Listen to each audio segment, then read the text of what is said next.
আসসালামু আলাইকুম। আজকে আমাদের মুরগির বয়স 3 দিন। টেম্পারেচার রাখছি 32.3। এখন চলেন দেখি বাচ্চার কোয়ালিটি কী অবস্থা। আলহামদুলিল্লাহ বাচ্চা আমাদের ভালো আছে। আজকে পেপারটা আমরা উঠে ফেলেছি 3 দিনে। মোটামুটি মুরগি অনেকটাই সুস্থ আছে আলহামদুলিল্লাহ। মুরগি খাওয়ার রুচি ঠিক আছে, পায়খানাটাও মোটামুটি ঠিক আছে আলহামদুলিল্লাহ। মানে অ্যাভারেজ আর কি, সম্পূর্ণ ঠিক আছে আর কি, সবটাই ভালো আছে। দোয়া করবেন যেন এভাবে ভালো ভালো আরও 30 দিন নিয়ে যেতে পারি, আল্লাহ যেন কোনো বিপদ না দেয়। সবার কাছে দোয়া দোয়া চাইলাম, সবাই আমাদের জন্য দোয়া করবেন।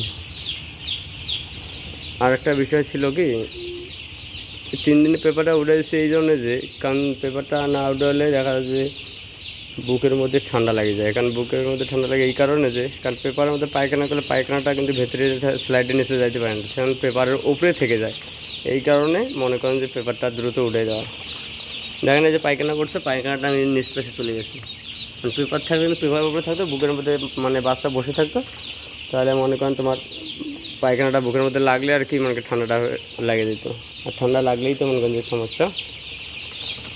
আলহামদুলিল্লাহ এই জন্য আর কি আমরা সবটাই বুঝে শুনে পেপারটা উঠে দিয়েছি। আর আজকে ওয়েদারটা ভালো ছিল, আমরা আজ কার্টুনে নামিয়েছি অনেকটাই। হ্যাঁ, চারিপাশে আর কি ঠিক আছে। সবাই দোয়া করবেন। আসসালামু আলাইকুম।